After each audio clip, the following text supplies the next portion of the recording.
Hare Krishna, Krishna Krishna, Hare Hare, Hare Rama, Hare Rama, Rama Rama, Hare Hare, Hare Krishna, Hare Krishna, Krishna Krishna, Hare Hare, Hare Rama.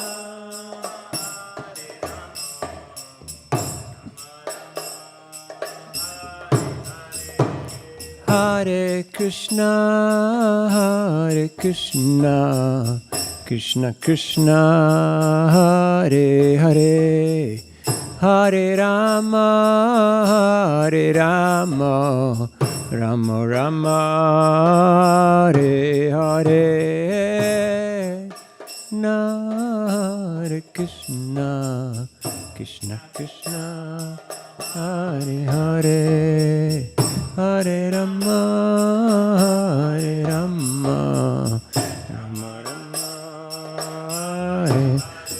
Hare Krishna, Hare Krishna, Krishna Krishna, Hare Hare, Hare Rama, Hare Rama, Rama Rama, Hare Hare, Hare Krishna, Krishna Krishna,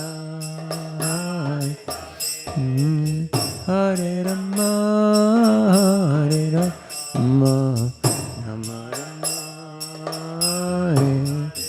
Hare Krishna, Hare Krishna, Krishna Krishna, Hare Hare, Hare Rama, Hare Rama, Rama Rama, Hare Hare.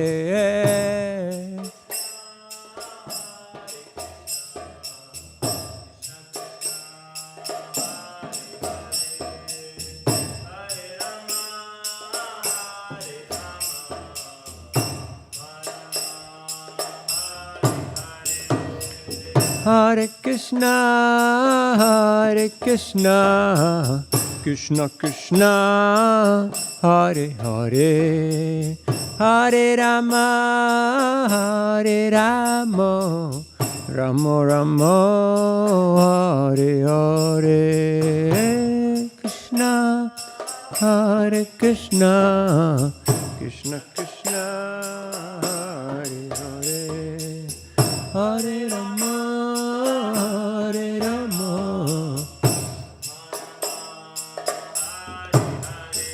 Hare Krishna, Hare Krishna, Krishna Krishna, Hare Hare, Hare Rama, Hare Rama, Rama Rama, Hare Hare, Hare Krishna, Krishna Krishna, Hare Hare, Hare Rama, Hare Rama,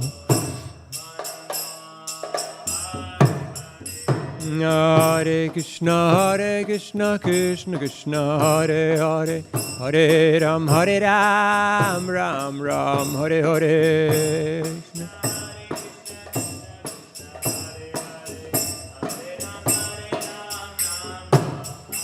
Hare Krishna, Krishna Krishna, Hare Hare, Hare Ram, Ram Ram, Hare Hare.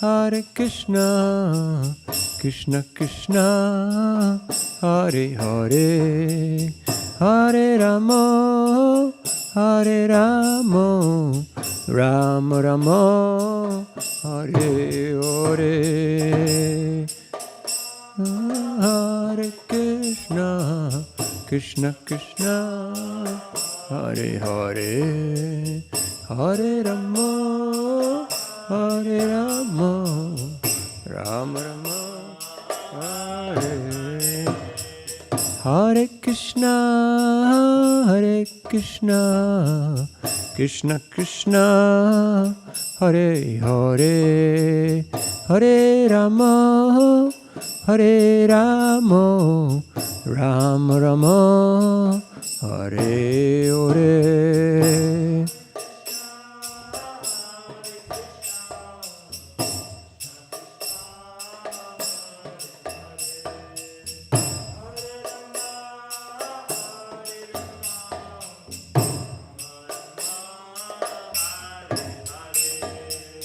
Hare Krishna, Hare Krishna, Krishna Krishna, Hare Hare, Hare Rama, Hare Rama, Rama Rama, Hare Hare.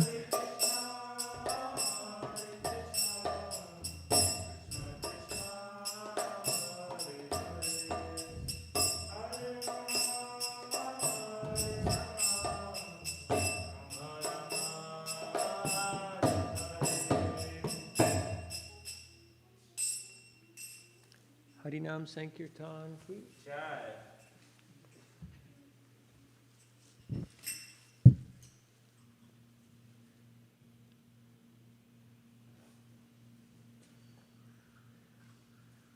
Hare Krishna. Welcome everybody to ISKCON of Silicon Valley. Thank you for coming on this working day. On Wednesdays, usually people are online for the most part. So today we're going to read from Srimad Bhagavatam, which is the Bhagavat Purana. You heard of the Puranas, right? So Bhagavat Purana is the principal Purana because it is describing the pastimes and the teachings of the Supreme Lord. Different Puranas have different topics. Like you may have heard of Shiva Purana and Kurma Purana, a lot of different Puranas. So the Bhagavat Purana is describing the different incarnations of Krishna and his teachings. So we're right now in the second volume, the second canto out of 12 cantos.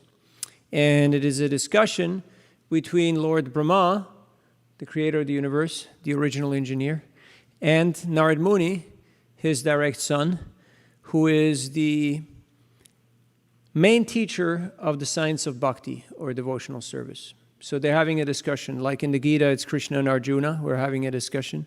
So here, Narad Muni and Brahma are discussing, and Brahma is explaining to Narad Muni in this chapter, the cause of all causes, about how the universe came about, how he pulled it off, how he did it. It's quite a fabulous job. If you move through the world of names, just like today I was in Santa Cruz, driving over the hill and seeing all those gigantic trees, it's quite an endeavor to create all of this. In fact, it's quite beyond our comprehension. If any one of you were to have to explain to somebody what your job is, most people wouldn't probably understand what you're doing, right? Unless you're in that particular field. So Brahma is the one who creates all the life forms, and he creates the mechanisms by which everything works, by which everything functions, so to speak. So we're on text number 12.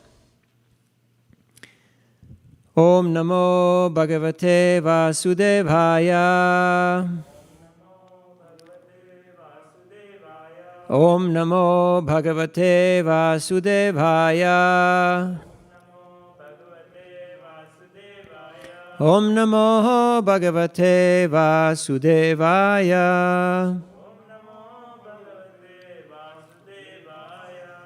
Narayanam namaskritya naranjaiva narottamam devim sarasatim vyasam tato jayam mudirayet nastaprayeshu badreshu nityam bhagavata sevaya bhagavati uttama shloke bhaktir bhavati naishtiki tatarajastamo bhava kamalo badayaschaye chetayatairana vidam sitvam sattve prasidati. So, there's an invocation, that we chant before we study the Bhagavatam, where we show respects to Vyasadeva, the one who wrote down the Vedas, and to our line of teachers who have explained this knowledge to us. And we pray for their blessings so we can enter into the meaning and into the deep secrets, the esoteric secrets of these teachings.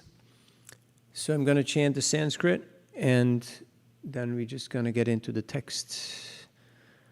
Tasmai namo bhagavate vasudevaya dhimahi yanmayaya durjayaya mam vadanti jagatkurum.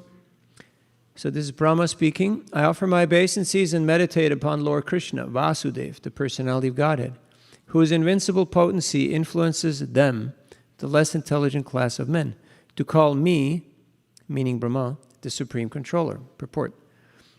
As will be more clearly explained in the next verse, the illusory potency of the Lord bewilders the less... Tech support?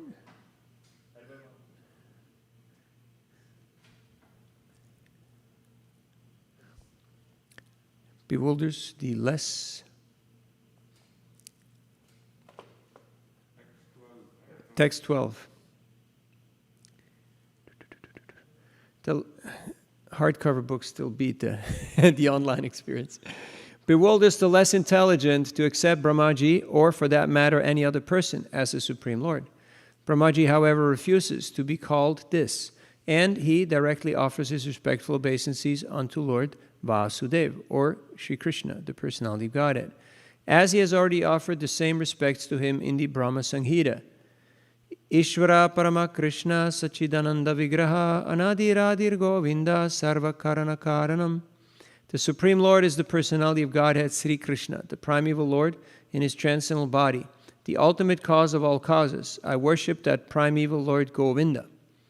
Brahmaji is conscious of his actual position, and he knows how less intelligent persons, bewildered by the illusory energy of the Lord, whimsically accept anyone and everyone as God. A responsible personality like Brahmaji refuses to be addressed as the Supreme Lord by his disciples or subordinates.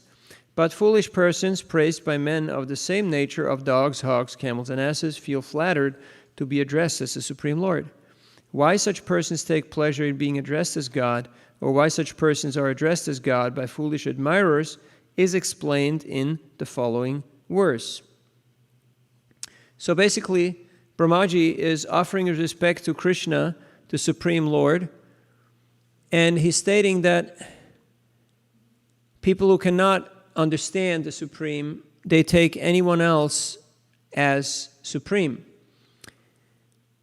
Everybody's trying to achieve their own purposes, and for that means they're looking for who can help them in achieving their purposes. And they're ready to flatter, to bribe, and to coerce whoever they can find in order to achieve their means. As the living entity moves through this world of names, the main tendency is to control and to enjoy. We have senses. We are experiencing this world through our senses. And if you want to have a sustainable experience of enjoyment, you want to be in control of your environment, right? Like you have your room or your home or your house or your mansion or your shack, depending on where you live at. So you want to keep that under control, right? So that you have a controlled environment. Like if you do a laboratory experiment, you need to have a controlled environment so you can have a decent outcome. So we want to enjoy in this world, and for that purpose, we want to control our environment. Yet, there are many flaws in that equation. Number one, what would be a flaw in that equation? Have you ever tried to control things in order to enjoy them? Has that ever happened to you? Okay, so what are some of the obstacles that you might encounter? The more you try to control, the more things go out of control. Have you ever experienced that? Yeah. Yeah, try to play God, right? Try to be destiny. Try to tell people what to do. It's a very frustrating job, a very frustrating endeavor, because only God be God. And we are jivas, means living entities, means minute, tiny. Even though we are of the same quality as God, we're godly, but we're minute in quantity. So here, Brahma, the original engineer, he's explaining to Narad Muni and to all of us how this whole game works. So before you start playing a game, like I'm staying with my friend here, Vangshi Mohan, and he inherited in the house that he bought a lot of plays and a lot of games. Did you see the games that are there on the shelf? And there are rules to the games, right? So if you want to play a game, you have to first understand the rules. How does this game work? So when we come into this world of names, we should ask, okay, what are the rules? How does this work, right? Like you came from India to the US. I came from Switzerland. Is a different game. Is a different set of rules, right? Like in some places it's drive on the right. In some places it's drive on the left, right? In some places it's you do things in public, and in other places you do things in private, right? It's a different game. So somebody has to explain to us, what is this game and how does it work? But unfortunately, they don't teach you this in engineering college, right? They don't tell you even the basics. What are the basics in the Bhagavad Gita, 7th chapter, 4th and 5th verse? Bhumirapo nalo vayu kamano buddhireva cha ahankariti yang me bina prakriti rashtada. Aparayamidastvanyam pakritim vidime parajiva bhuta mahabaho yayadam darite jagat. If you go into the lab, the first question you ask your teacher is, what is this? What is this? What is this? What is this? Right? You remember? And this may sound simplistic, but it's actually quite valid, because unless you know what is what, you're not going to really get much done. So Brahma is explaining that what you see in this world of names is a combination of earth, water, fire, air, and ether or space. These are the 5 main ingredients, the 5 main components. And then there are other 3 components that you can't see with the eye, but they're also there. What are these? Mind, intelligence, and ego. Do you have a mind? I hope so. Can you see it? Not really, right? Same with intelligence. Same with ego, or, false sense of self. But they're there. They're a reality. So the Bhagavad philosophy breaks it down very analytically and gives you all the components, how this whole game works. Because if you want to be successful in playing the game, first you have to know what are the players, what are the components, who is in control, who rules, who runs this game, and what is the actual expected outcome. What is the goal of it? So that's what Brahma is explaining to us here. And he's saying that people who are not very intelligent, who are less intelligent, they take anybody who is a little more capable, a little more powerful, a little more accomplished as God. Like in a university, the professor of your department or the guy who can give you your master's or your PhD, people treat him like God, pretty much, right? They salute him, they try to please him. Because why? Because they want something from him, right? They want to walk out of there as soon as possible with their degree and with not too much trouble. So, for that sense, they will treat an ordinary human as God or godly because they have an ulterior motive, they have an objective. In a similar way, people approaching the devas or the demigods, or for that matter of fact, any powerful person, it can be a policeman, it can be a government official, and they're treating them like that person would represent or would be God. And people are very happy to receive gifts called bribes and accolades and praise, even though they may not deserve them, just because they also have ulterior motives. They also have an agenda. They also are entered into this equation with some motive. So,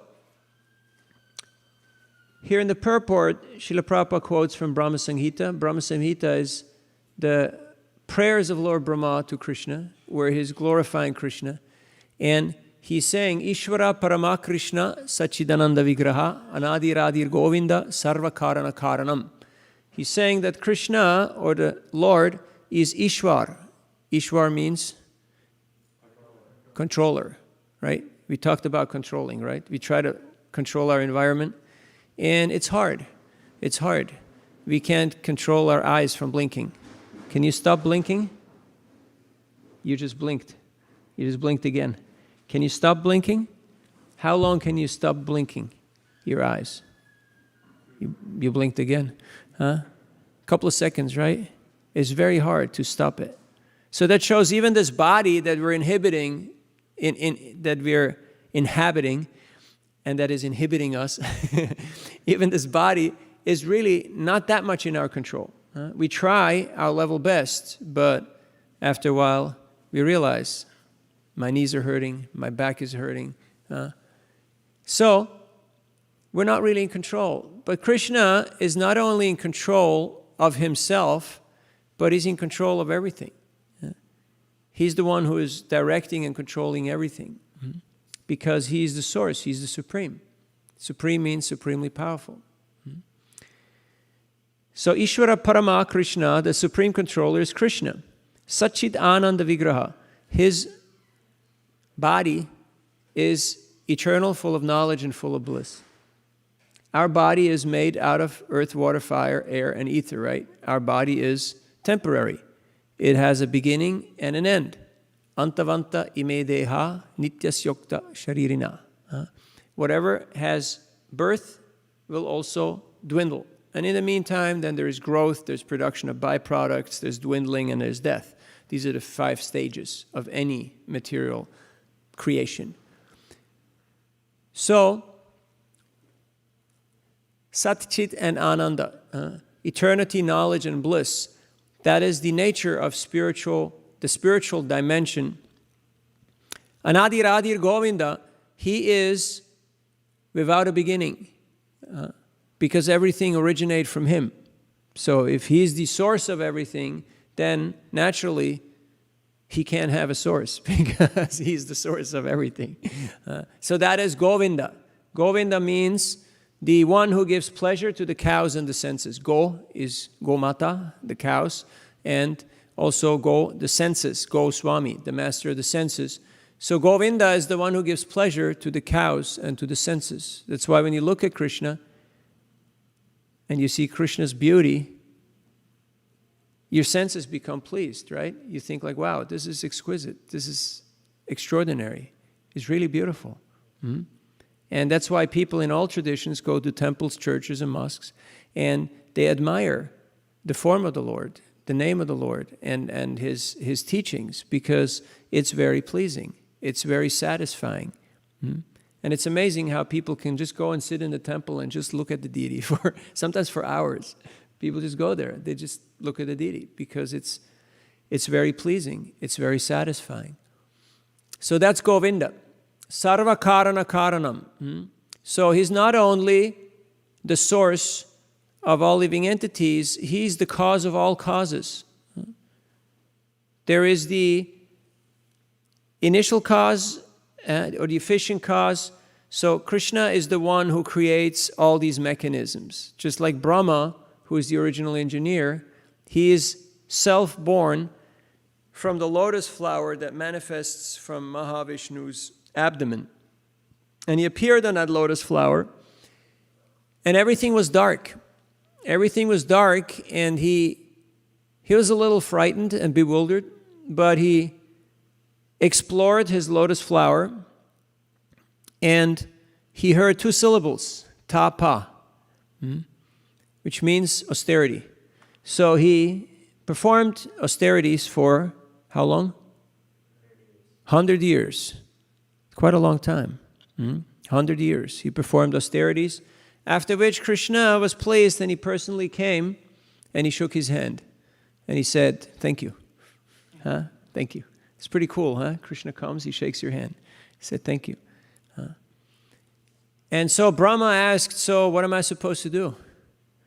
And Krishna told him, don't be anxious and don't be depressed. It's like what I tell every student at San Jose State University, Don't be anxious and don't be depressed. Whatever you're trying to do has already been done so many times. Meaning you're not the first guy who is in this position. And the same thing Krishna told Brahma. Don't be anxious and don't be depressed. Whatever you're praying for, whatever you want, has already been granted so many times. So just stick with the program, okay? Just follow the system and you'll be successful. And that's what Brahma did. And that's what all of us should be doing. But unfortunately, being very small, we have our little bit of free will. We have a little bit of independence that we can invest in whichever way we like. So right now, we can be in the temple hearing Bhagavatam, or we can be down at the bar. I saw the bars are open again, right? So there are always options of how to spend one's time. And the living entity, because being very small, being tiny, it has the tendency to just try to connect and try to do so many things, even things that may be harmful, that may not be beneficial for him. Why? Because we are tatasta. Tatasta means marginal. We're not part of the internal potency, not part of the external potency. We're marginal. Marginal means in between. It means, tatasta, the word tatasta technically means where the water meets the land. It's a very fine line. So we're kind of borderline. We can go either this way or that way. We can go either under the influence of the spiritual nature or under the influence of the material nature, depending on circumstances. In which situation we're in, that will sway us to be either more materially involved or to be either more spiritually involved. That's why it is recommended that we daily have a spiritual program, a sadhana, where we chant God's names, where we hear the Bhagavatam, where we discuss these topics, so that we have more spiritual involvement in our lives. Because otherwise it's very easy to become materially involved and to start identifying. Have you ever started driving a car or working on a computer, and all of a sudden you became the car or you became the computer, and you were so involved in your machine that you thought you were the machine? It's scary, right? But it can happen. You become so absorbed in your environment, in your surroundings, that you completely start identifying with that environment. And so, Brahma is explaining this to Narada. They're having this discussion. And he's speaking in this verse, the first verse that we are highlighting today, about people who are flattering other ignorant men just to gain some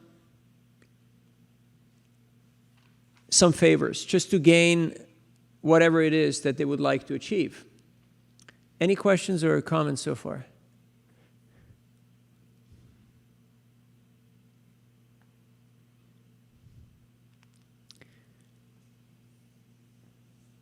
Online also, if you have any questions or comments, please feel free to let us know. Can they let us know? They can't? They can. Okay, good. All right, we're moving on to text 13. The illusory energy of the Lord cannot take precedence, being ashamed of her position, but those who are bewildered by her always talk nonsense, being absorbed in thoughts of "it is I" and "it is mine." Purport: the invincible, powerful, deluding energy of the personality of God, or the third energy, representing nescience, can bewilder the entire world of animation, but still she is not strong enough to be able to stand in front of the Supreme Lord. Nescience is behind the personality Godhead, where she is powerful enough to mislead the living beings. And the primary symptom of bewildered persons is that they talk nonsense. Nonsensical talks are not supported by the principles of Vedic literature. And first great nonsense talk is, "It is I, it is mine." A godless civilization is exclusively conducted by such false ideas. And such persons, without any factual realization of God, accept a false God, or falsely declare themselves to be God, to mislead persons who are already bewildered by the deluding energy. Those who are before the Lord, however, and who surrender unto Him cannot be influenced by the deluding energy. Therefore they are free from the misconception of, "It is I, it is mine." And therefore they do not accept a false God or pose themselves as equal to the Supreme Lord. Identification of the bewildered person is distinctly given in this verse. So, in other words, the first sign of a bewildered person is that they always say, it is I and it is mine. They're ready to take credit even though credit doesn't actually belong to them. Now, there's a well-known fact that if you take credits for things that you didn't do, you will also get blamed for things that you didn't do. So be careful. It happens often. In any field, like in academia, you know so many people who are, you heard of plagiarism? No? Or people who are just usurping somebody else's creation or finding, and they're trying to sell it under their own name. Happens a lot. So Bhagavatam is telling us here, don't do that, okay? Because it doesn't work. It's a sign of confusion. It's a sign of bewilderment. And people will also say it is I, meaning I'm the person. I'm the one who did it. I'm the person who is in control. I'm the person who is in charge. So that is a sign of a godless civilization. This Ishvaroham Maham Bhogi. I'm the controller and I'm the enjoyer. So those are things to watch out for. Whenever our ahankar, there is real self, identity, and then there's false self, imagined identity. So whenever our false self of mistaken identity comes up and says, hey, but you're this, or hey, you're that, and actually, you're famous. Have you ever heard anybody say, don't you know who I am? Huh? Doesn't it make you laugh every time, right? You hear that? Yeah. So it is kind of ironic because it's such a misunderstanding. It's such a misperceived notion of identity and of reality. And even though it's palpable and anybody with a little bit of sensibility can actually recognize it, we live in a culture of self-promotion. Have you noticed how we live in a culture of self-promotion? Where everybody's trying to show off and say, hey, it's me, and I did it. Even though we know that actually it's not me, and I can't do squat because I'm really not capable of doing that much. Have you ever had the experience that your arm or your leg fell asleep, like because you laid on it, and then you try to move your limb, but it didn't move? It's kind of scary, isn't it? Huh? Or sometimes you wake up and you feel like, I want to move my body, but the body's not moving. And you go like, whoa, what now? Huh? Is this it? or it's kind of scary. Huh? I mean, we know one wire goes and the whole thing just, lights are out. Nothing moves. It's kind of a fragile machine. So to become more aware, to become more conscious means that we acknowledge that we're actually quite minute. We're actually quite infinitesimal. And most of the things are beyond us. They're outside of our control. But if I can acknowledge that there is a greater plan, there is a blueprint, there is a direction, if I get a sense of reality, I can actually navigate quite peacefully in this world. So that's why Krishna, as a kind, as a merciful, as a very benevolent Lord, has given us the Vedic scriptures, which are our roadmap. They help us navigate in this world. Just like if you were to have to navigate a ship, for instance, from Mayapur to Kolkata. It sounds like a pretty straightforward, pretty easy thing, right? You have 120 miles of boat ride, but there are a few problems.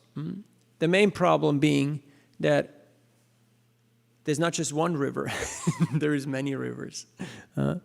And you don't really know where to go unless you have a clear plan, you have a clear idea.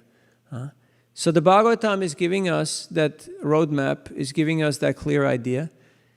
And we have spiritual teachers, spiritual masters who are explaining to us how to move about and how to achieve that objective, because they have walked the distance. They have gone the path. Just like if you had a captain who has gone from Mayapur to Kolkata on a boat in all seasons since 30 years, you could say, okay, he knows what he's talking about. I'm confident. I will go on that ship. I'll go along for the journey. Yet oftentimes what happens is like that famous wedding party where they went to have the wedding the next day, and the boatman was rowing all night, and the next morning they were still in the same place. Why? Because they hadn't lifted the anchor. So they were still in the same place. And the same thing can happen to us. Have you ever done the wrong homework or the wrong assignment because you didn't fully pay attention? I mean, you thought you did, but actually you didn't.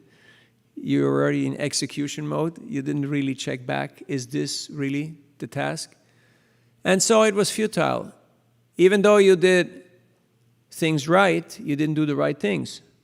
So unfortunately, school teaches you how to do things right, but they don't teach you what are the right things. What is it that you really need to focus on? What is it that you really need to be doing? And for that, we're coming here and we're hearing from Krishna, from Brahma, from Narada, from the disciplic succession, from people who have walked the distance, and their sole purpose, their only objective is to help guide us to achieve ultimate happiness. Sarve sukhino bhavantu. Let all living entities be happy. Now, that's not the credo of any company or any government, even though the Constitution guarantees the pursuit of happiness. But the achievement, the attainment of happiness is not guaranteed. Just you're allowed to pursue it. So you can join the rat race. You can get out there on the 280 and on the 101. But whether you're actually going somewhere, that's a different question. So these two misconceptions, it is I and it is mine, should be avoided. So whenever our false sense of self starts to take credit and to get inflated about whatever it is, it may be something very insignificant. Like I got the parking spot, or I'm sitting in the right seat, or I'm wearing the right kind of clothes, or I'm going to the right type of school, or whatever. It can be anything. Because as soon as that sense of pride comes up, that sense of arrogance, then what happens is we get disconnected from the Lord. We get disconnected from the internal potency. Srimati Radharani, the internal potency of Krishna, is his direct expansion, is his direct Shakti, his direct potency. And aparada is what separates us from that potency. It's that false perception of self. It's when we think that we are in control and that we are the enjoyers, then Radharani, she turns into Durga or Kalima. She turns into the ferocious material energy. Who will do what? What does Kali do? She punishes, right? You ever seen pictures of Durga, of Kalima? She's riding on a tiger. She's got 10 weapons. And just one of them is the Trishul. You know, Trishul? And she can kill anything with that. These are adhyatmik, adhibautik, and adidaivika klesha. They're the sufferings that come from body and mind, from other living entities, and from higher powers. So, any embodied living entity is afflicted by these three sufferings. Now, someone may say, but you're practicing bhakti yoga. Aren't you afflicted by these three sufferings, by these three miseries? Yes, but not in the same extent. Because when you understand how this world works, then you become much more aware. And with awareness also comes acceptance, also comes tolerance. You understand that things in this world are a little difficult. Have you noticed that things are a little difficult in this world? Yeah? Like every day when you try to get up in the morning, right? It's a little difficult. It's just, So But once you're aware of that, you can deal with it, isn't it? When you understand there's going to be some struggle, then you understand and you deal with it and you carry on with your duty. But if we have the idea that everything is meant for my enjoyment, then it's a very frustrating and a very depressing experience and situation. So bhakti does not make you unaware, it makes you more aware, but it also makes you more tolerant. So even when things are not working according to your plan, to your idea, you can tolerate. And that is the sign of a spiritually advanced person. It's not that they're ignorant, it's not that they're dull or they're insensitive. Actually, they're more conscious, they're more refined. But because they don't take the sensory experience as the be-all and end-all, but they take their atmarama, they're self-satisfied. They take joy in the spiritual practice. Atmaramas chamunayo nirgrantam api urukrame kurvanti mahaitu kim bhaktim itvam bhuta guno hari. When you take joy in the self, when you're atmarama or atmanandi or ramanandi, when you take that spiritual pleasure, then when things are not so comfortable on a material level, it's not the end of the world. It's not really that troublesome. So, Hare Krishna Prabhu. Yes, please. So thank you so much for that wonderful explanation, Prabhu. The question that I have is, you said that we are living in a world of like self-aggrandizement, like self-advertisement. So sometimes even in devotional service, like people say it's for preaching and everything, it's becoming more and more the way of preaching makes us attached to ourselves.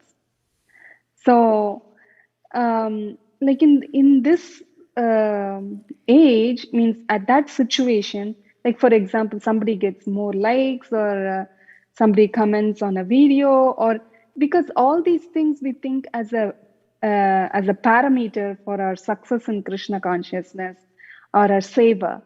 But actually, from what you explained, that's not. It is the atma, like the satisfaction we get in truly serving the Lord. But I feel that we are going far, far away from that, from what is going on in the world. Could you please shed some light on that? Yes, thank you. This is a very valid analysis, and there has to be a little bit of introspection and self-assessment involved with that. Did you ever do a post or a video or a quote or a class, and then you check back how many people liked what I did, how many people appreciated what I did, and we thought, okay, that's the way how I can measure my service. But actually, bhakti means doing service for service sake. Spiritual practice happens when nobody's watching. And we know Krishna is always watching. It's not that if nobody watches, it didn't happen. It still happened. Just like there's a saying that, what if a tree falls in the forest and nobody's there to see it? Did it happen or did it not happen? No. What would you say? You say it didn't happen, right? Because there was no likes, there was no pictures, there was no one was there to capture that moment, right? But did it actually happen? Yes, it did. and there's so many witnesses to it, right? There is the sun, the moon, the directions, the Lord, countless animals. It did happen. Okay? So, Krishna tells Uddhava in the 11th canto, we're in 2nd canto now, in the 11th canto, in the Uddhava Gita, Krishna tells Uddhava that don't tell others about the devotional things that you do, because it can give rise to false pride. So we should be careful not to allow ourselves to get into that mood where we either get inflated false sense of self, or we become depressed, we become disappointed. We think, I've done so much, I endeavored so hard, and no one's there to recognize it. Nobody's there to appreciate it, like nobody showed up. Nobody put their comment on my post, so to speak. It's so funny, I have a Discord group of about 110, 120 people from Slovakia and Czech, and by a friend of mine who is running it, I've been asked to contribute there. So about once a week, I write something, blog style, or just put. So I've seen that if I put some philosophical thought there, I may get 3-4 likes. But if I put a picture of a flower or of a cow or of a kid, then there will be 20 likes. You get it? Huh? So if you put something where people have to think, and they actually have to, reflect and try to understand, then the interaction is much less. And if it's something that's just easily relatable, the senses can say, hey, yeah, I like that. That looks cute. Then you get more reaction. So then the question comes, who are we trying to please? Do we try to please the masses, or are we trying to please Krishna? Who is it that you're trying to please? Huh? Who do you want to please? Krishna. Are you sure? Yes. What about the masses?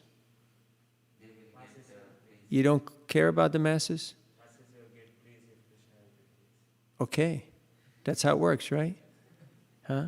There's that beautiful verse in the Bhagavatam that says, Yata taror mulani sechanena kripyanti datskanda bujopashaka pranopaharat shatendriyanam tataiva sarvaranam ajuteja. That as by watering the root of the tree, all the branches, leaves, fruits, and flowers will get nourished. In a similar way, if you put food into the ear, the nose, the eye, no? Where you put the food? You put in the mouth, right? You put in the stomach, then all the parts of the body will become nourished. In a similar way, if you serve Krishna, the root of existence, everybody will become pleased.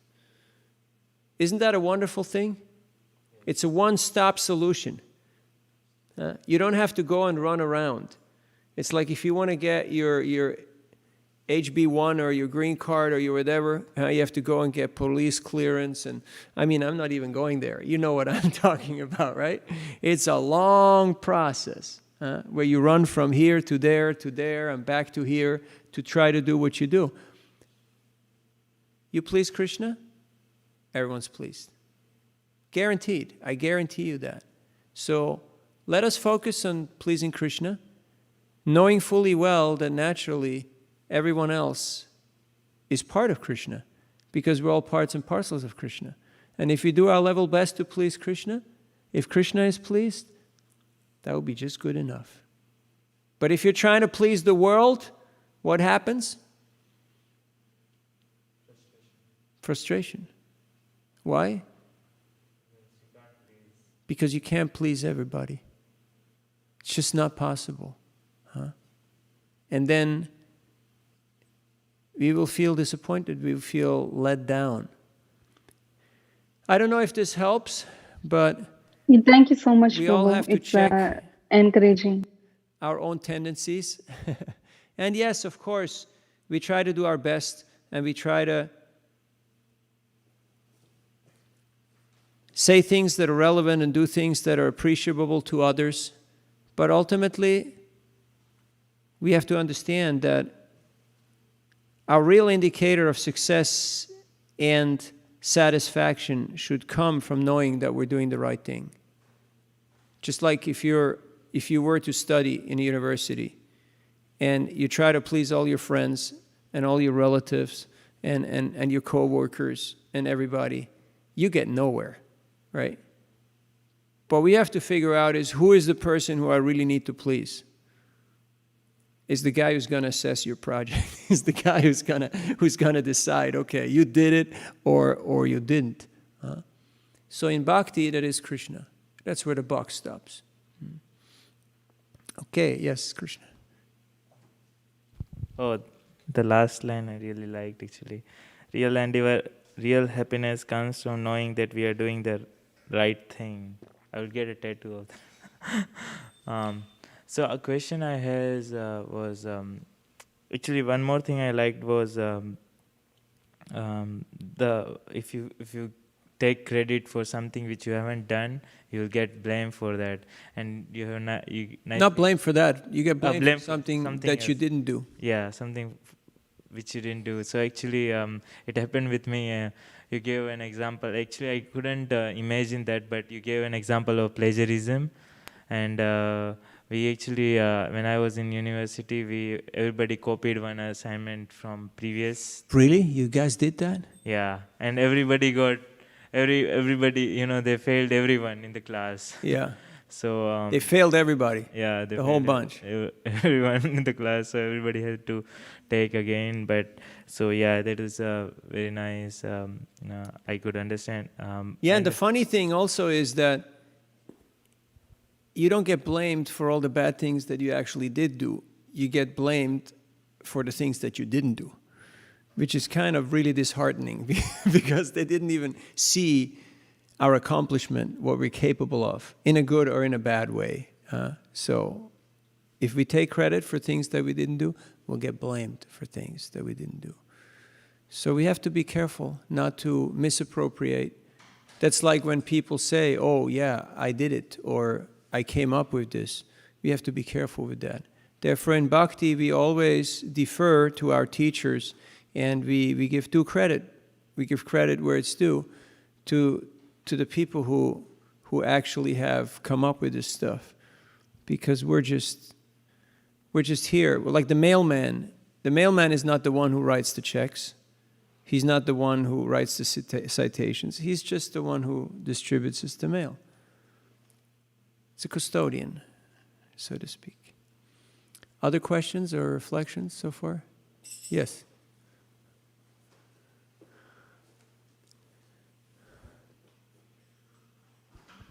Hare Krishna. Thank you for the nice explanation, Prabhu. So I could also connect this particular explanation with Bhagavad Gita verse, Ichchadvesha samutvena dvandva mohena bharata, where Krishna explains that all the living entities, by default, they are born into delusion. And the root cause is the desire and hate, the hate which we have for Lord Krishna. So, yeah, so you have very nicely explained how this desire for I and mine is very strong inside the conditioned souls. Thank you. Now, hate is a strong word. Some people may say, oh, I don't hate God, I don't hate Krishna. There's different connotations, being a competitor is also one form of hate. Like, just as a mind exercise, have you ever envied somebody because you were their competitor? Because you thought, why are they so smart? Why are they so accomplished? And so that cause of envy created the tendency to try to push the other person down, to discredit them, to make them lesser. So actually, it's a form of hate. So we ought to be very careful not to fall into this trap. Otherwise, it's very easy that we become swayed and we actually become competitors with the Lord. And in this way, things will take a negative turn. Thank you. All right, let us read one more verse. We're on text 14. The 5 elementary ingredients of creation, the interaction thereof, set up by eternal time, and the intuition or nature of the individual living beings are all non-differentiated parts and parcels of the personality of Godhead, Vasudeva. And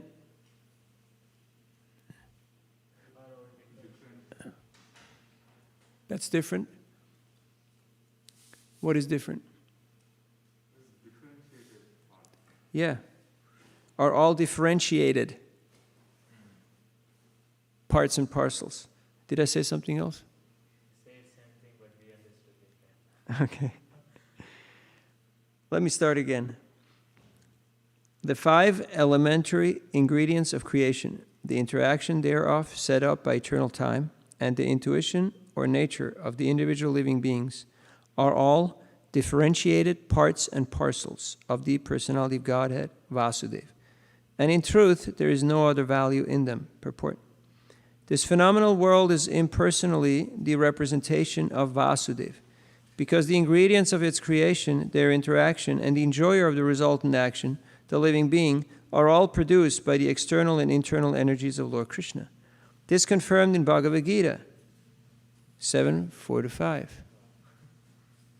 The ingredients, namely earth, water, fire, air, and sky, as well as the conception of material identity, intelligence, and the mind, are produced of the external energy of the Lord.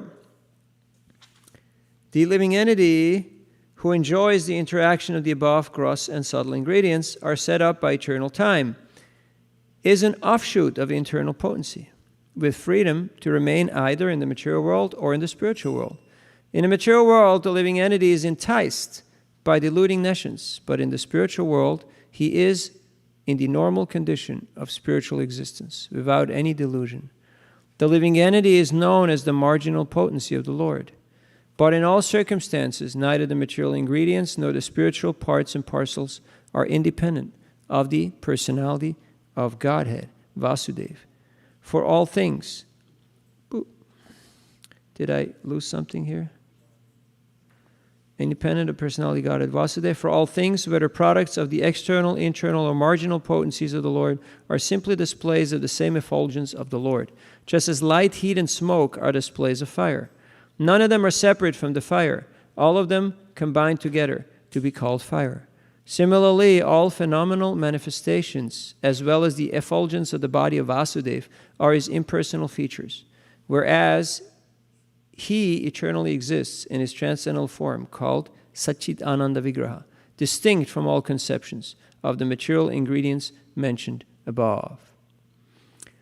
There's a beautiful story from the Srimad Bhagavatam, which is also narrated in the Mahabharata, which is when Vidura, Dhritarashtra's younger brother, came back to the palace to try to help him out. Dhritarashtra was blind, and he was living in the palace of the Pandavas. The battle was over, everyone was dead, and he was living at the cost of those people who he tried to kill, which was really disgraceful. It was really shameful. But they maintained him because he was an elder and he had nowhere else to go. So Vidura, his younger brother, his stepbrother actually, he came. And he came back from pilgrimage. He was on pilgrimage for 20 years. And he came back just for one day to try to help his older brother and help him to come out of his illusion, to gain some insights.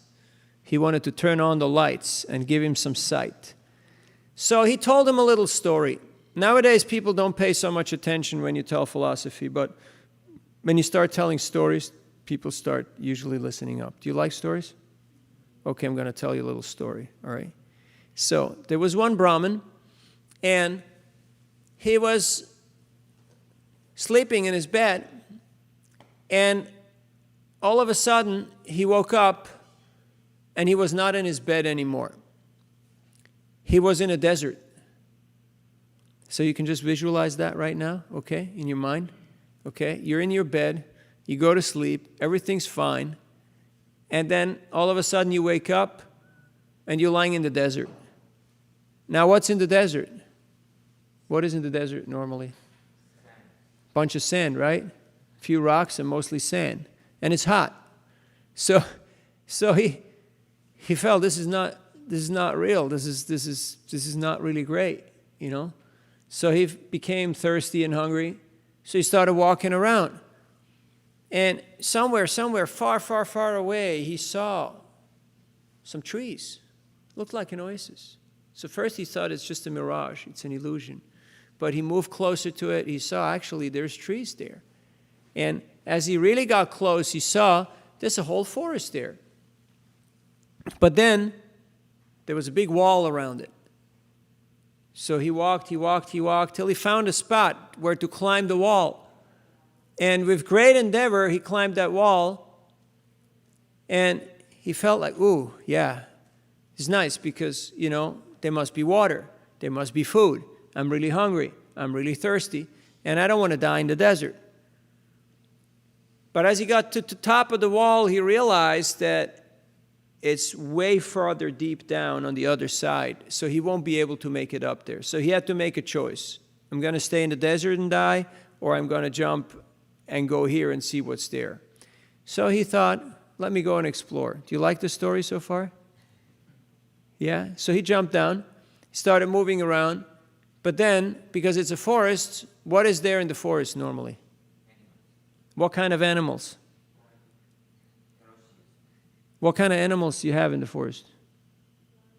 Lions, tigers, coyotes, hyena, leopards, snakes, spiders, mosquitoes. Any other animals? Bears. So they started chasing him. So he was like, oh, this is no good. This is terrible. And he started running, and they were all behind him. So he's running through the forest. Did he ever run in a forest? Off a path? No? You did? Not run, but Walk, okay. No, not just walk on a forest path. Like you get off the path and you just run through the thick of it. It's quite dangerous because there's a lot of shrubs and stuff. You know, there's roots and there's holes, so it's very easy to trip and fall. So he felt these animals are coming after him. They're all behind him. And then all of a sudden he ran, and there was this big, huge Rakshasi. You know what a Rakshasi is? It's a man-eater. There's a big, huge, monstrous, giant lady Rakshasa. And Rakshasas, man-eaters, they really like to eat brahmanas and little children. Do you know why? Because they're more tender. They taste better. Because they live sattvic life. So, do you like the story? I don't want to scare you, you know. I want you to sleep peacefully tonight. But I'm just telling you the story that in case if you wake up in a desert, so you do the right thing. Okay. So, you want me to go on? Yes. So, the Rakshasi was ready to devour him, and he was really frightened. So he ran in a different direction, and everybody else ran behind him, tried to eat him up. So he runs, he trips, he falls, and his leg gets entangled in some root, and he's falling, and he just can't, he thinks, that's it, I'm done, it's over, they're going to eat me, I'm finished. But nothing happens. Nothing happens. And he gets a little surprised. So he looks around and he sees that there was actually an abyss, there was actually a steep fall, it was a well, and he's hanging in that well, head down, his leg is entangled in a root that where he tripped on, and that's stuck to his leg, and all the animals and the Rakshasi are up on the rim, on the top, and they're looking down, but they can't get to him because he's hanging there in midair. So he thinks, oof, I'm safe, right? But then he looks up and he sees that there's black rats and white rats, and they're eating away on that root that's actually tied to his leg. And now that's not so great. So he looks down and he sees that it's a dry well, and on the bottom of the dry well is a big black snake that's hissing. And is licking its fangs. Fangs are the teeth of the snake, with its big tongue. And he thinks, oh, wow, that's not such a great place to go. So he looks up. He sees all the animals and the Rakshasi who are ready to devour him. He looks down. He sees the snake who is ready to eat him up. He looks at the white and black rats who are eating that root. Yet all of a sudden, he feels something on his cheek. And it's kind of sticky. He tastes it, and it's a drop of honey. And he looks up and he sees that in the tree above, whose root he got entangled in, there's a beehive. And some of that honey is dropping every now and then on his face, on his cheek. So he's eating that honey and thinking, hey, I'm enjoying. I'm living the life. This is great. Huh? So that's the story Vidura told to his older brother Dhritarashtra. And Dhritarashtra, because he was intelligent, he was temporarily confused, he was blinded. But because he was intelligent, he got the message. And he left the palace. And he went to achieve self-realization. The next morning, he was gone. Nobody knew where he was. Even his secretary, Sanjay, didn't know where he went. Huh? Because he took off with Vidura. They went to the Himalayas to achieve perfection. So what is that? Huh? The black and white rats, they're the days and the nights. They're just taking away our lifespan. They're just continuously eating away on that root. You don't know how many you got left, but it's happening. Then the big Rakshashi, that's Jara. Jara is old age. Now I know you're mostly young people, so you don't know what old age means. Old age means when you come into a room, you look for, where is my chair? Where can I sit down? So, have you ever felt like that? Where can I sit down, right? Where is my space? It says 60 is the youth of old age, okay? So most of us, we're not there yet. We're still quite youthful. But you already get a couple of reminders that you might not be that young anymore. And the black snake is death, who devours everybody. So that's, and then there's all the other animals, there's all the other people who want a piece of your action. Everybody wants to get a little bit of blood from you, to tax you, to take something from you. So that's our situation in the material world. It's not such a safe and perfect, idyllic place. Now, some people call this pessimism, but actually it's realism. So have a realistic outlook on life and make the most of it. Yes, we take care of our families, we take care of our responsibilities, we do the best we can to operate in this world of names, but we also understand it's a world of names, and it's temporary, and it's not going to last. So, these are some reflections on the text. We have some more time for questions and reflections. Anything that you heard that you like or that stood out for you, or any topic that you're interested or intrigued by that you wanted to bring up so we can discuss about that. We got 20 more minutes.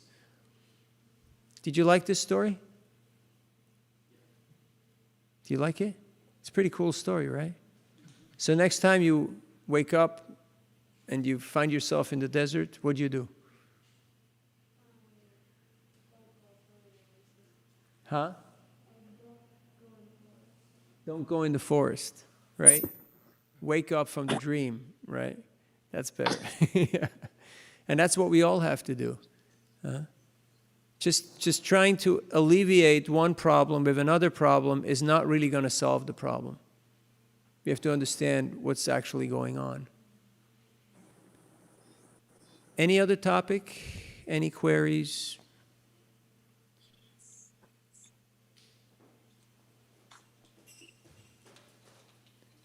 Or something that you heard that you want to reflect upon? Hare Krishna Prabhuji, thank you for sharing that story. I really liked the how that person was, the character in the story was actually enjoying the honey, being in such a difficult situation and not realizing or forgetting about the situation altogether. In some ways, I think it's a very good reminder for us to be aware of that story and remember that story forever, not forget about it. It was just very beautiful. Thank you. I didn't make it up, you know. It's there in the Mahabharata. I'm not going to take credit for it. I just heard it from Bhanu Swami's class. So, yeah, that's why it's important that we read Shastra, because we actually get a reminder of our own situation. Who is that person? That's me. Every now and then I get a drop of honey on my cheek and I think like, hey, everything's fine. I'm on top of the world. And I don't really see what is my real situation. Yeah, and I think it, at least the way I understand it, it kind of ties up with what we learn in Bhagavad Gita, that whether it is happiness or sorrow, right? Bhagavad Gita or Bhagavatam, one of them, they are going to keep coming and going, right? Just like a day and night, right? Yes. Or seasons or whatever, right? They will keep coming and Matra sparshas tu kaunteya sitoshna sugdukada agama painonityas tam stitiksha svabharata. It's like the coming going of the seasons. We just have to tolerate them. exactly. Like now it gets a little colder, which is not such a bad thing, right? Because it was pretty hot a while ago. But then we think, oh, now it's cold. It's really not that great, right? So then you try to alleviate, and it's never perfect. When things are so-called perfect, what happens? What happens when things are perfect? Vamshi Mohan. They fall apart. They fall apart or you fall asleep. Have you ever noticed when things are comfortable, you just fall asleep? And then you don't really notice much that's going on. Or they fall apart. That's another option, right? So doesn't mean you have to be paranoid, but be vigilant. Don't, everybody has a plan till they're hit. There's always, be alert. Don't be paranoid, but be conscious. Because there's many things that can make you trip. And most people are tripping over their own Kool-Aid. They're tripping over their own false ego, their own false idea of self. They get confused about who they are and what their actual plans are. And thus, they end up going nowhere. So stay alert. Thank you for bringing that up. Other questions or topics or points? Maharaja, I have a question. This is Mona. Thank you so much for sharing such a beautiful story. My question is, even though we're living in relationship worlds, we have many relationships around us, how to actually live with the mode of detachment while we're living in actual attachment? Thank you. This is explained in the Bhagavad Gita in the early chapters. It's called Nishkam Karma Yoga, or the art of acting and carrying out your duty without attachment to the result. Not to be claiming the fruits of your labor. And it might be a little bit of a new idea, that you have a right to perform your duty, but you don't have a right to the fruits or to the result of your action. Because we usually think, I do something and I need to get the reward, right? Right? Yes. Wrong. Because sometimes you don't do anything and you get a result. Have you ever noticed? Some check comes in the mail, and what does the mind say? I deserve it, right? So, don't claim the fruits of your activities. They are granted by someone else. Just like your boss or your employer is not the source of your maintenance. The source of your maintenance is not your job, it's not your livelihood, it's actually Krishna. He's the one who's maintaining us. If you don't have Agni, if you don't have fire of digestion, you can't process food. And Ayurveda says that the three main causes of disease are what? Remember? Undigested food, undigested thought, and undigested emotions. If you have undigested of these three things, you will fall sick. So don't have undigested food, undigested thought, or undigested emotions.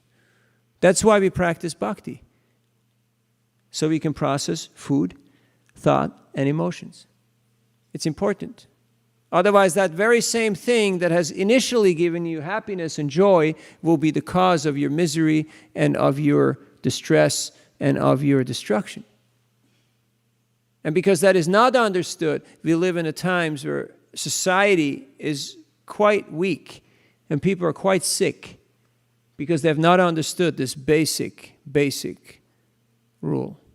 Yesterday was Dhanvantari's appearance day. And he has come to give the Amrit, the nectar of immortality.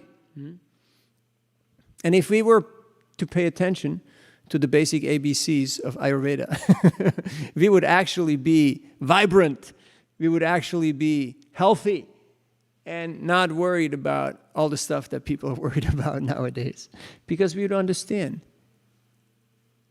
that how is this world actually made up, and what is the purpose of it, what should I do here, and what is the whole sense of it. Just like, to give you an example, if you go into family life and you think it's all going to be peaches and cream, and it's just going to be perfect, and it's going to be for my enjoyment, is there a chance that you're going to be disappointed?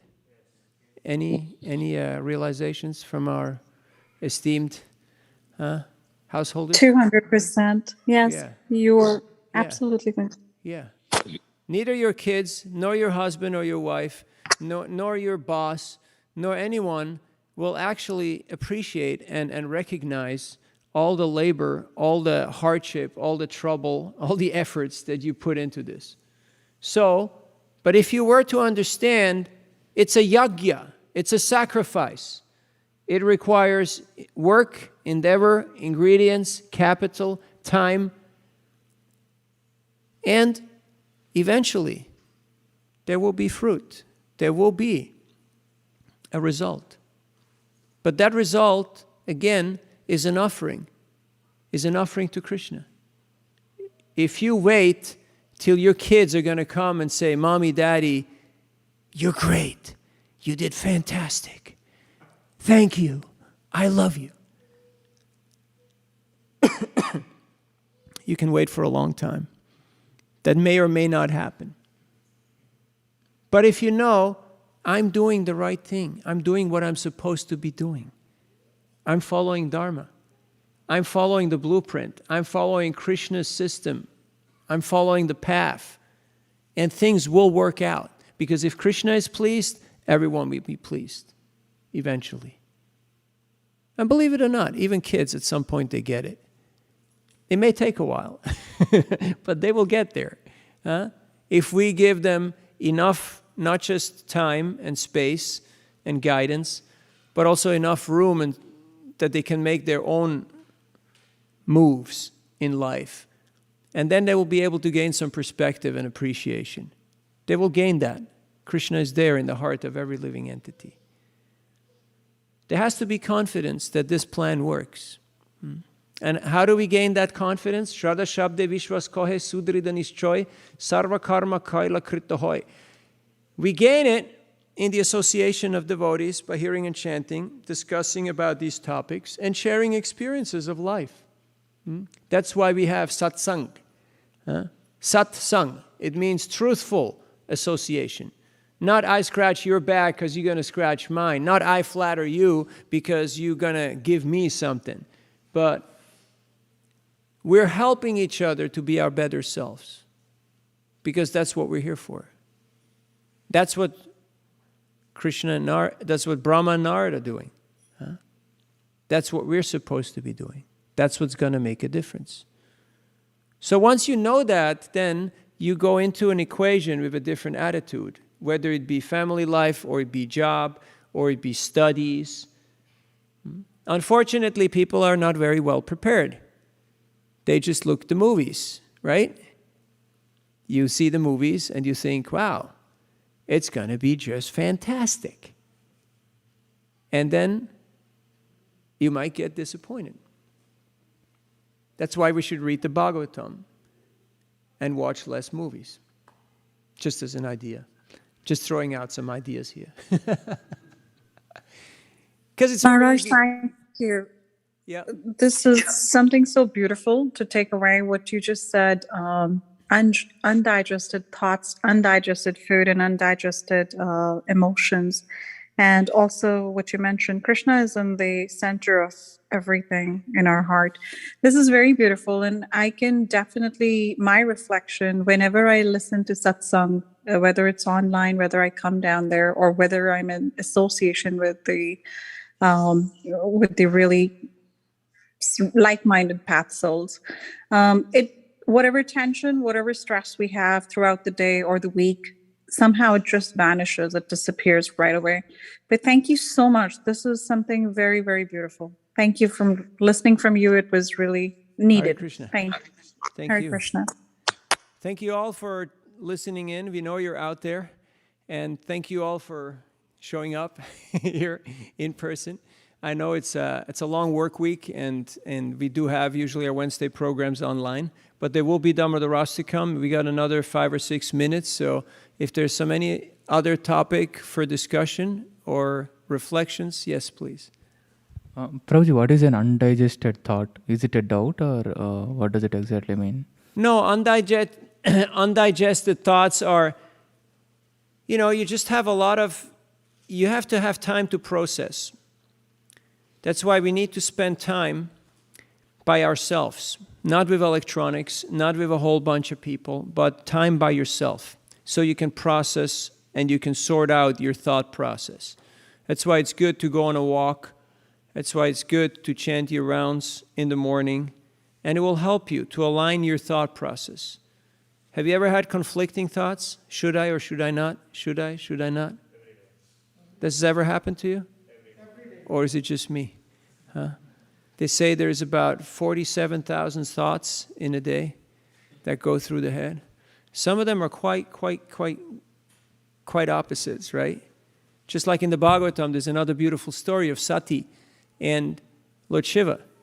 And she wanted to go to the Daksha Yagya, to her dad's great sacrifice, because her sisters were there, their husbands were there, her dad was there, her mom was there, everybody was there. So she wanted to go. At the same point, she knew that her dad was not really appreciative of her husband, Lord Shiva. So she knew that there's going to be a problem, because he's going to say some things and do some things that may not be so agreeable. So she was in a big dilemma.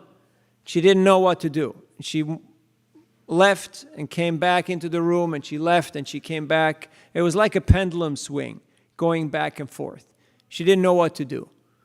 Have you ever been in a situation like that? Yeah? Or is it just me? Huh? Should I not? Is this the job? Is this the car? Should I do this? Should I not do this? So she was confused. And Lord Shiva, her husband, gave her very clear directive. He told her, if you're going to do this, this is going to happen. If you're going to do that, that is going to happen. And then what happened? Did she do what he told her to do? No. She cried, which is the ultimate weapon, right? When everything else fails, especially ladies, tears go off, and I just have to do it. And she went. And if you want to find out what happened after that, you got to read the Bhagavatam. It's in the 4th canto. It's a beautiful story. So many conflicting thoughts are there. So we need to gain clarity. And we do that by getting good counsel from Guru, Sadhu, and Shastra.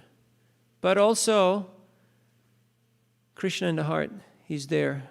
And most of these 47,000 thoughts can be clarified just by having a moment of quiet.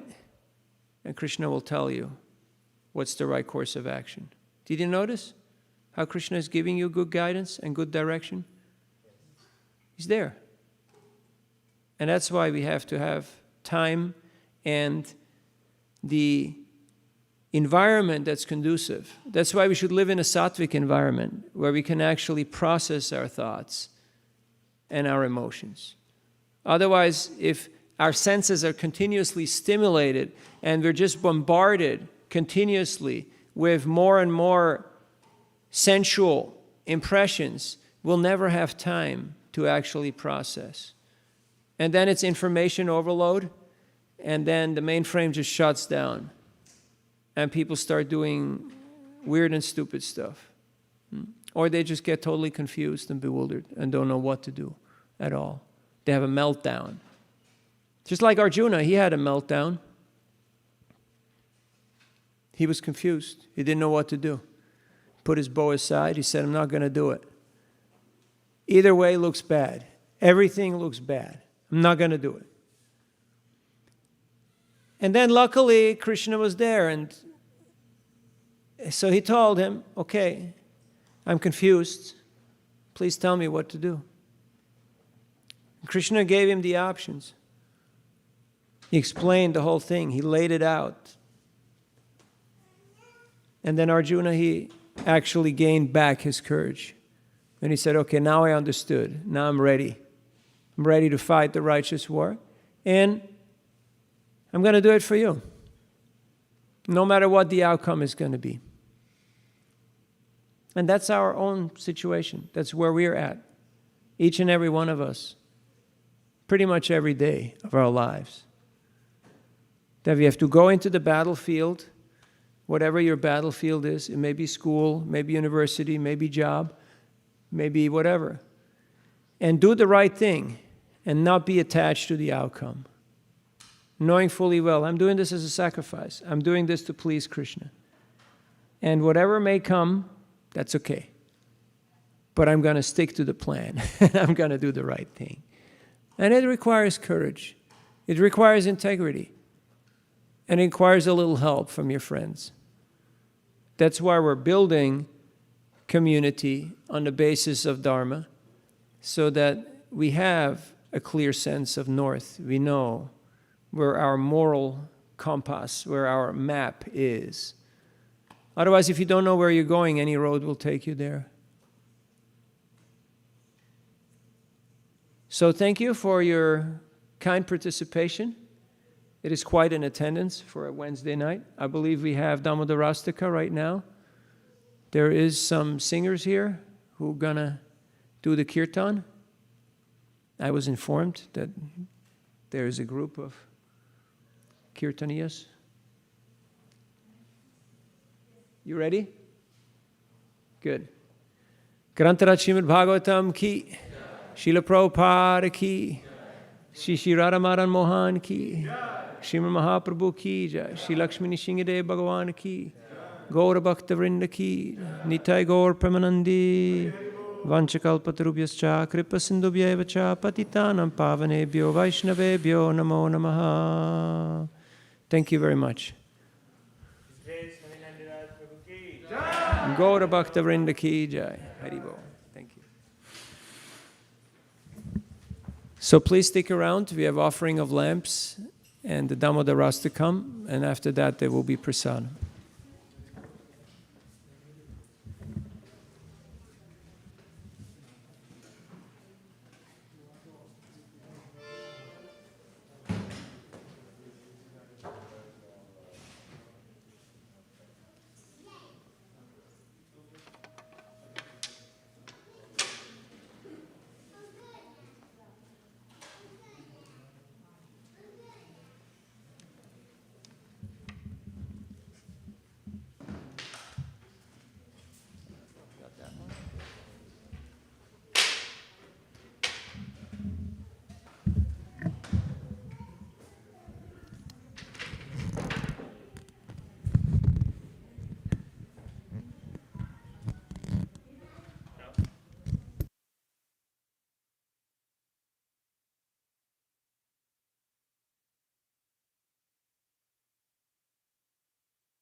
Hare Krishna, Hare Krishna. Yeah. Nama Vishwaram Satchit Anandarupa Lasat Kundalam Gokule Brajmana Nama Vishwaram Satchit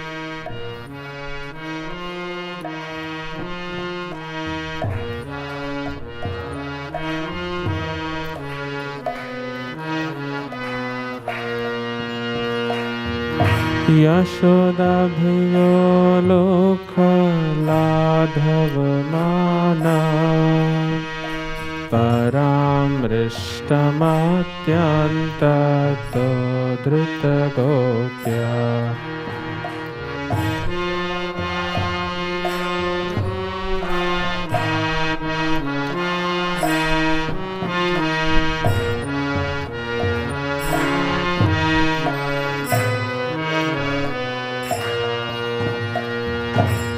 Yashodabhiyo Lokha Ladhavamana Paramrishtamatyantato Dhrutagopya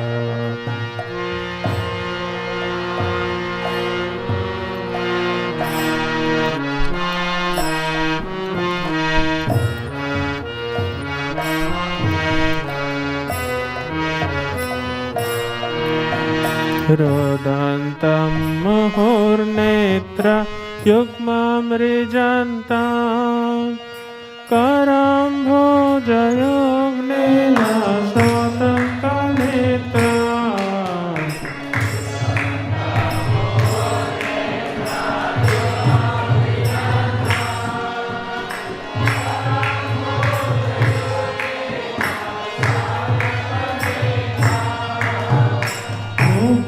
Muhusvasakam patri rekam kapanta Steta greva damodaram bhakti vadam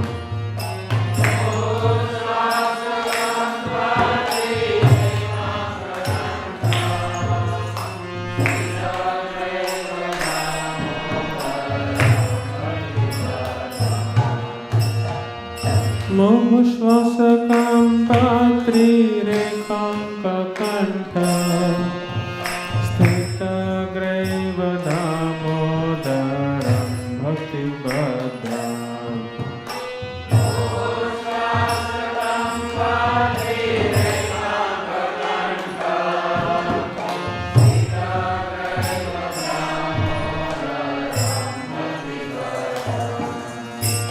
Iti Trikshvalilabhi Ananda Kunde Sagosham Nimajjantam Akyapayantam Iti Trikshvalilabhi Ananda Kunde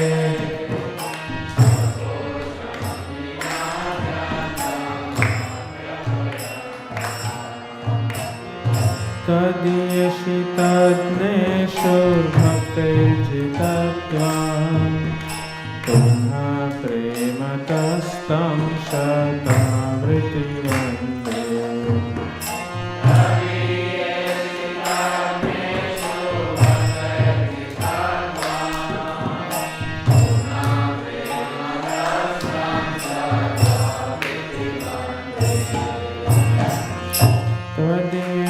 Tadiyashitadnesho bhaktirjitatvam Punya prematastam shatavriti vande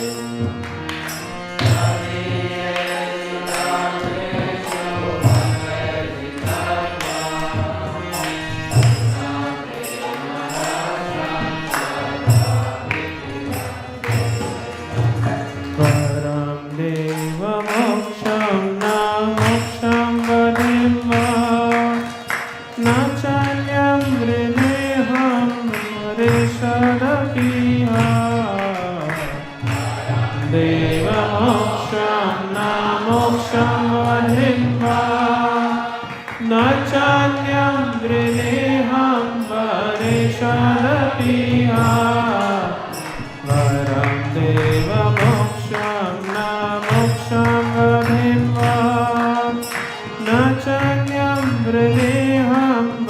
विशदपि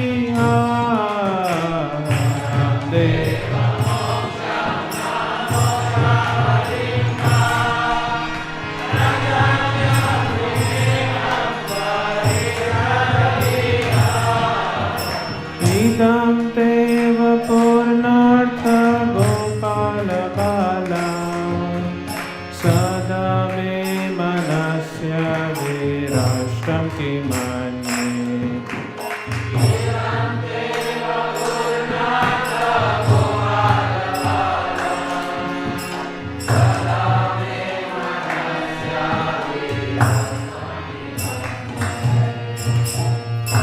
idam teva purnartha gopala bala sada me manasya virashtam kimanye teva purnartha gopala bala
कृपा दृष्टि वृष्ट्याति दीनां बतानो गृहाणे क्षमामर्जने द्रक्षिदृश्या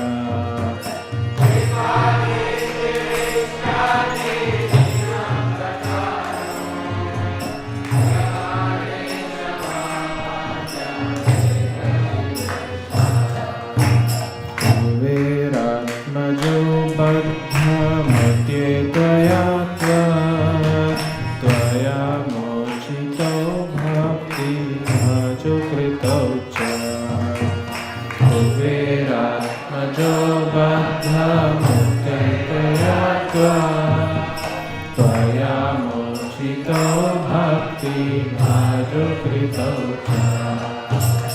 कुबेरात्मजो बद्धमुख्ये त्वया त्वया मोचितो भक्तिभाजो कृतो च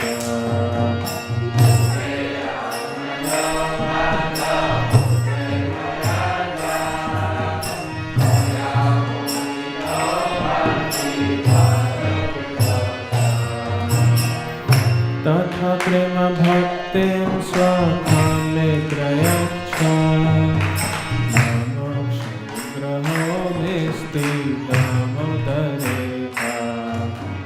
तथा प्रेम भक्तिं स्वात्मां मे प्रयच्छ नमो शीघ्रहो मे स्थितमुदरेहा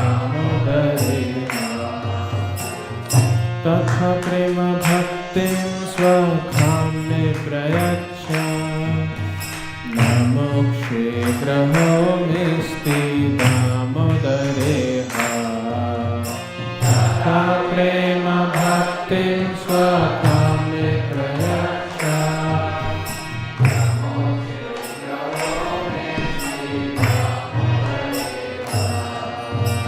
नमस्ते स्तुधाम्ने स्फुरदीप्तिधाम्ने त्वदीयोदरायाथ विश्वस्य धाम्ने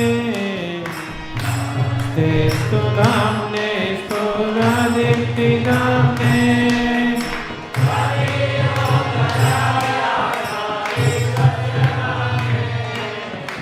नमस्ते स्तुधाम्ने स्फुरदीप्तिधाम्ने त्वदीयोदरायाथ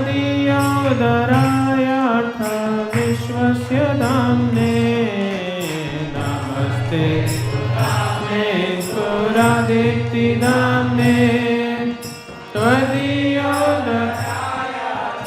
विश्वस्य धाम्ने नमो राधिकायै त्वदीयप्रियाय नमो अनन्तलीलाय देवाय नमो राधिकायै त्वदीयप्रियाय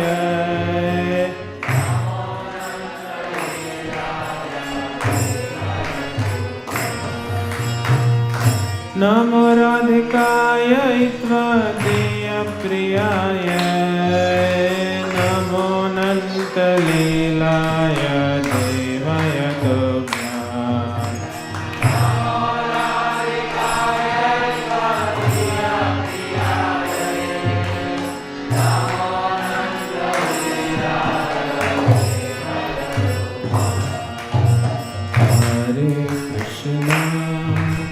Hare Krishna, Krishna Krishna, Hare Hare,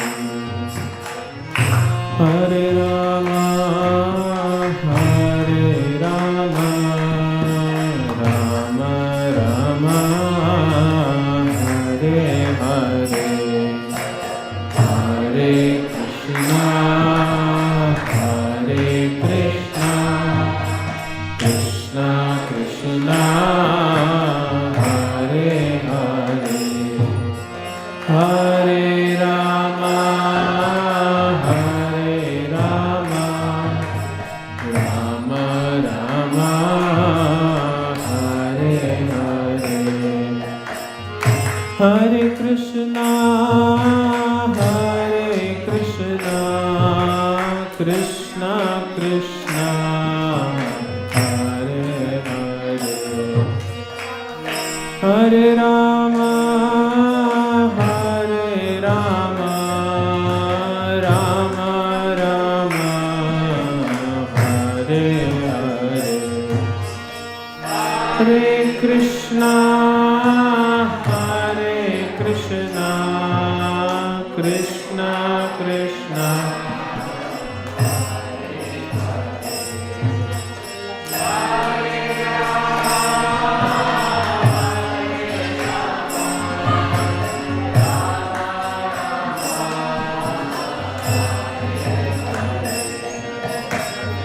Hare Krishna, Hare Krishna, Krishna Krishna, Krishna, Hare Hare, Hare Rama, Hare Rama, Rama Rama, Hare Hare, Hare Krishna, Hare Krishna,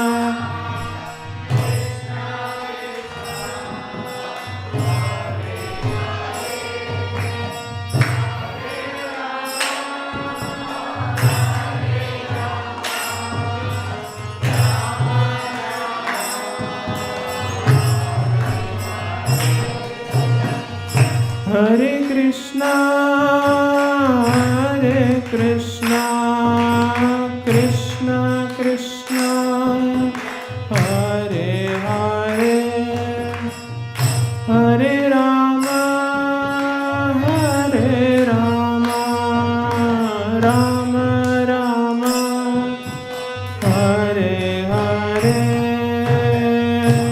Hare Krishna, Hare Krishna, Krishna Krishna, Hare Hare, Hare Rama, Hare Rama, Rama Rama, Hare Hare, Hare Krishna, Krishna Krishna, Hare Hare, Hare Rama, Rama Rama, Hare Hare.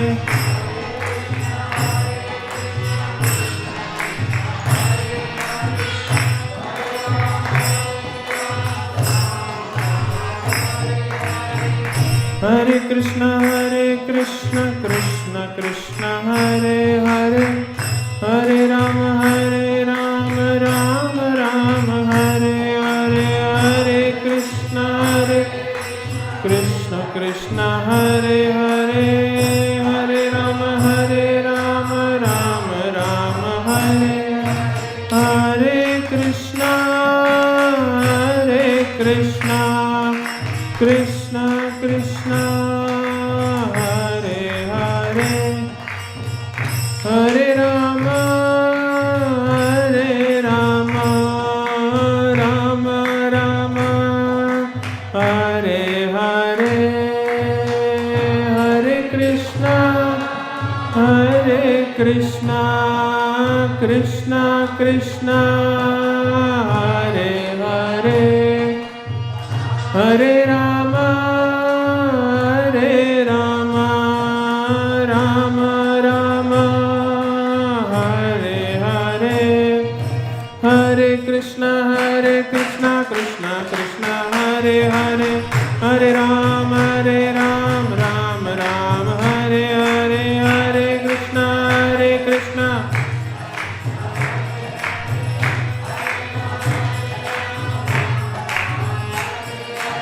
Hare Krishna, Hare Krishna, Krishna Krishna, Hare Hare, Hare Rama, Rama Rama, Hare Hare, Hare Krishna, Krishna Hare Hare, Hare Rama, Rama Rama, Hare Hare, Hare Krishna, Krishna Krishna, Hare Hare, Hare Rama, Rama Hare Hare, Hare Krishna, Krishna Krishna, Hare Hare, Hare Rama,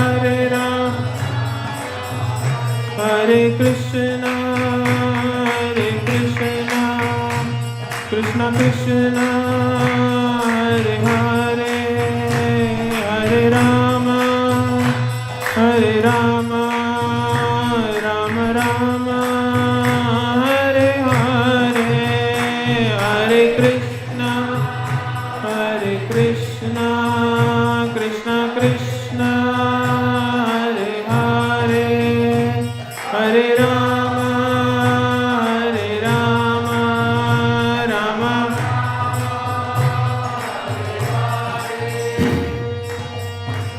Rama Hare Krishna, Krishna Hare Hare, Hare Rama, Rama Rama, Hare Hare,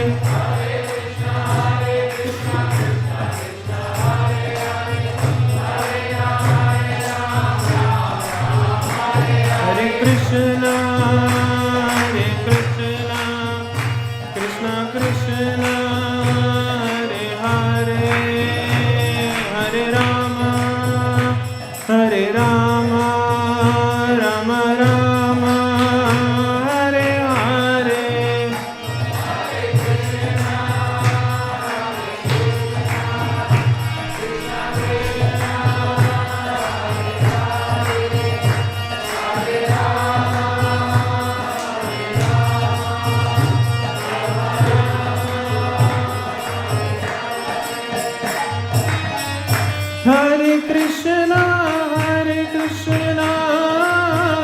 Krishna Krishna, Hare Hare, Hare Rama, Hare Rama, Rama Rama, Hare Hare, Hare Krishna, Krishna Krishna, Hare Hare, Hare Rama, Hare Rama, Rama Rama, Hare Hare, Hare Krishna, Krishna Krishna, Hare Hare, Hare Rama, Hare Rama, Rama Rama, Hare Hare.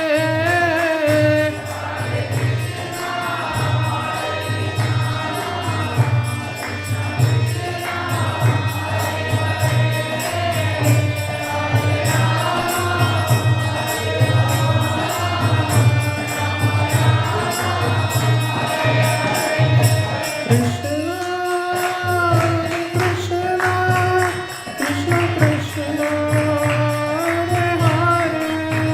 Hare, Hare Rama, Hare Rama, Rama Rama, Hare Hare, Hare Krishna.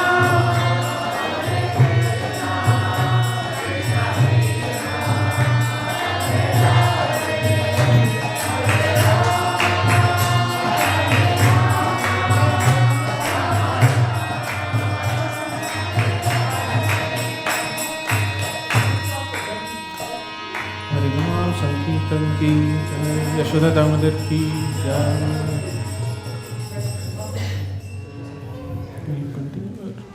We continue. How long it is? Till 8. No. Oh, we do 5-minute kirtan.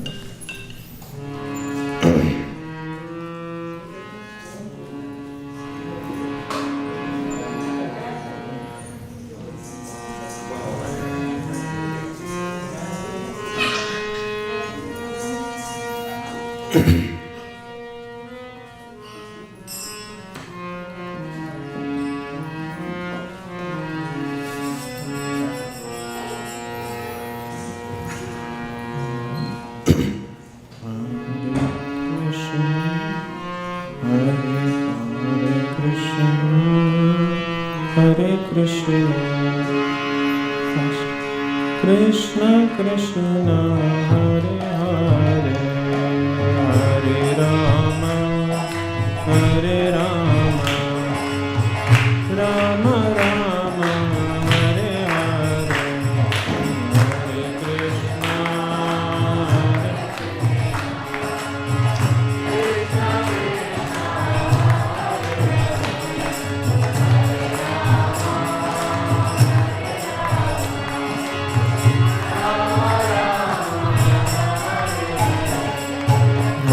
Krishna, Hare Krishna, Krishna Krishna, Hare Hare, Hare Rama, Hare Rama, Rama Rama, Hare Hare, Hare Krishna, Hare Krishna.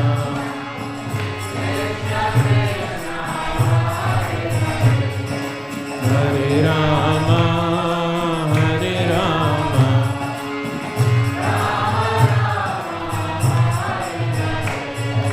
Hare Krishna, Hare Krishna, Krishna Krishna, Hare Hare, Hare Rama, Hare Rama, Rama Rama, Hare Hare, Hare Krishna, Hare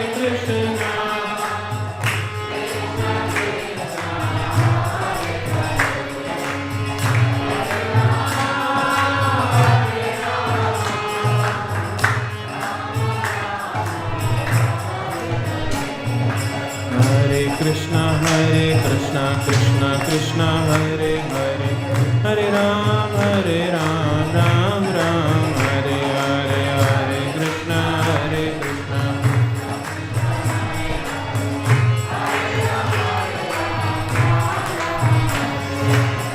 Krishna Krishna Krishna Hare Hare, Hare Ram Ram Ram Hare Hare, Hare Krishna Krishna Hare Hare, Hare Ram Hare Krishna Krishna Krishna Hare Hare, Hare Ram Ram Ram Hare Hare, Hare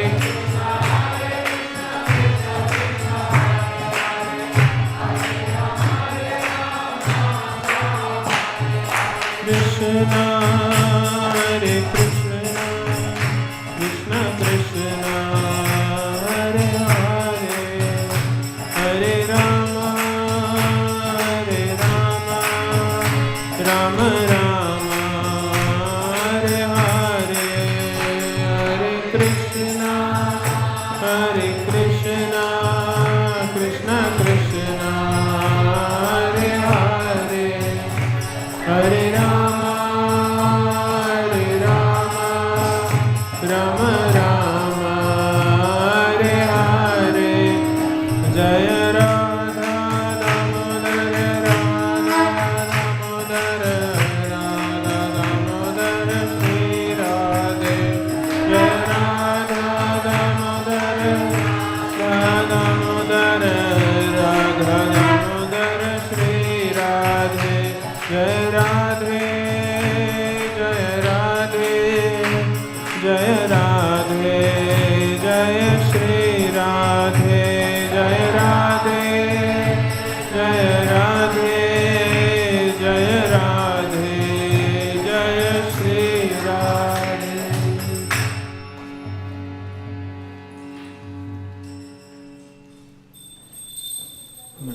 Narasimha Gaura Aarti. You be singing Gaura Aarti? Okay. Who will you say? Yes.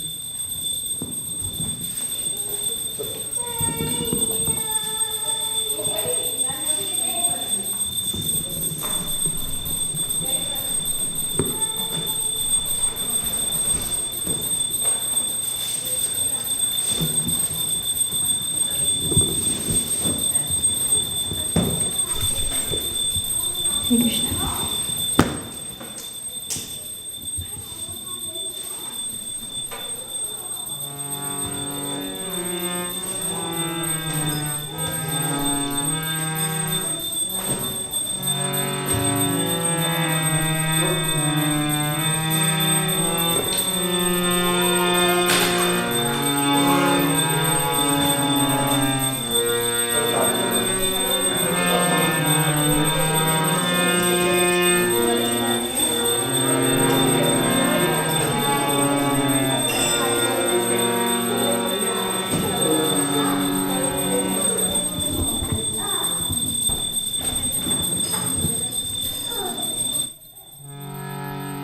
Give a jaya jaya Guru Chandin Harati ko shobhan.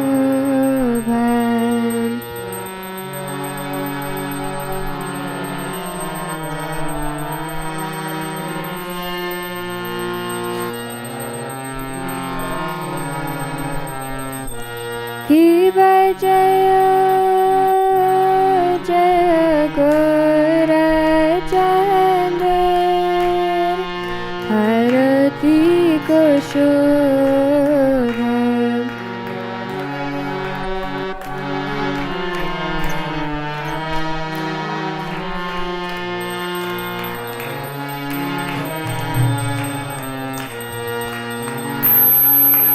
Janavita tavane jagamanalobha.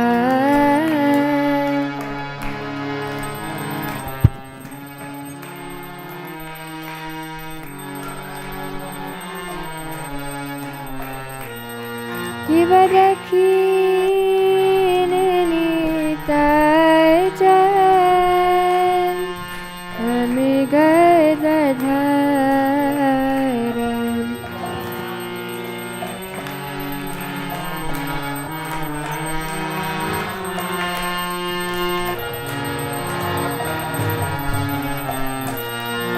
बरखी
Jaya